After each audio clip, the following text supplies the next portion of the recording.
General, if you were on active duty over in Iraq and you heard Congressman Murtha, you know, don't stick up for the military, Charlie, you know, and really bomb throwing, agitating, in my opinion, what would you think about that? Well, I don't think I'd interpret it that way, not quite like you put it, Bill. I think that what Congressman Murtha is doing is a legitimate function of the legislative branch. He's not part of the executive branch of government, and he's getting fed information from the inside. He obviously has had a lot of people who've talked to him about this. He's not making this up, and that's the way he sees it, and he wants to get the facts out. Look, when these things start to happen, and all of my sources in and around the Pentagon indicate that, in fact, something like this incident did happen, it was murder, people were covered up. Now, I haven't seen the investigation, but people who are familiar with the facts are reporting these things. And when it happens like that, it's an indicator that you're on the edge of feasibility of your policy. It's an indicator that the stress on the units is such that standards of discipline and performance are breaking down at the margin. See, I disagree. And it's a real warning for us. I disagree. In Iwo Jima, in the Battle of the Bulge, Malmedy, all of these things, and you're a military historian. You know this happened. It happens in every war. It's happened in every army. And you're right. It's a breakdown caused by stress. And a breakdown has to be dealt with by the military extremely quickly, effectively. Yes. Murderers, if they're deemed guilty in a military court of justice, have to be punished. But to draw a wider implication, General, when 95%, and I think you'd agree with that figure, of American forces overseas under tremendous stress are performing heroically every day, to draw a wider implication at this juncture, brutally unfair both to our forces and to our country. What say you? I say that, first of all, you'll have to show me and prove to me that there were ever any American soldiers in Belgium and Normandy or in Iwo Jima who murdered civilians.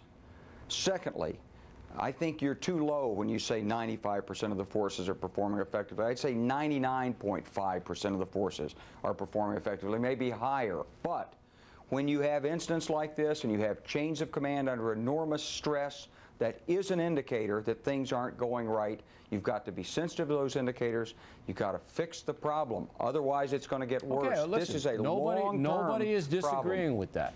But well, in Malmedy, as you know, U.S. forces captured SS forces who had their hands in the air, and they were unarmed, and they shot them down. You know that.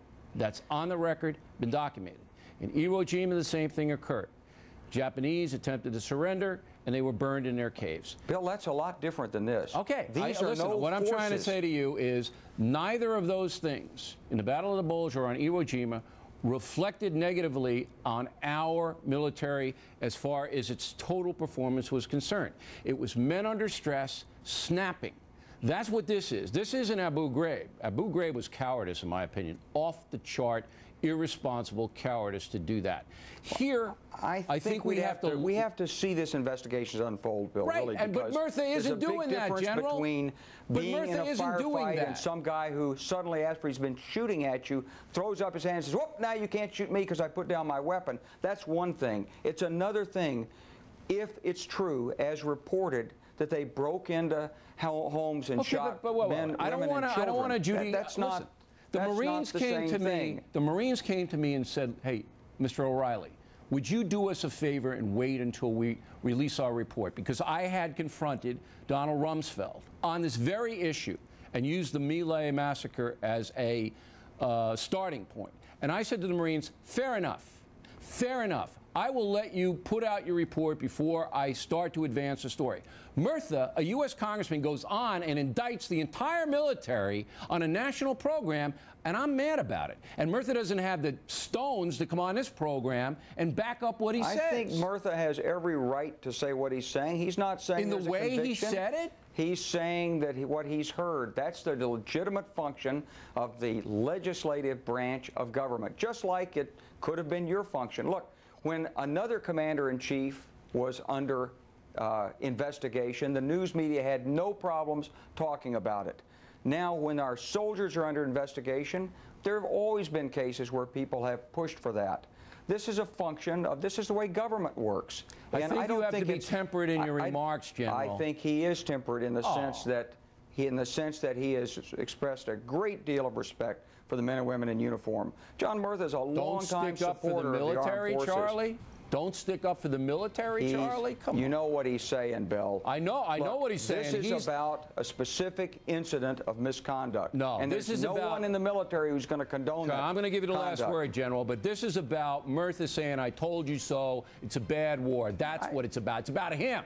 Go ahead. Bill, I think, here's my last word. I'm glad you've come around. Iraq was an unnecessary war. Here's the other point. It's a failure, by the way the President defined the mission. The problem is, how do we move gracefully from this position? What we've said is we need to turn this over to the Iraqi government and begin a responsible redeployment. But we've got to protect the men and women in uniform and the integrity of our institutions. John Murtha's worried about that, and so am I. I think you're bending over backwards to give him the benefit of the doubt. Maybe I'm wrong. The way I see it. I know. Maybe I'm wrong about it. I'd like to talk to the man face to face like we're talking to. General, thanks let's as talk always. some more, Bill. Next on the run. If you haven't subscribed to Clarkcasts, please visit securingamerica.com/Clarkcasts to subscribe today.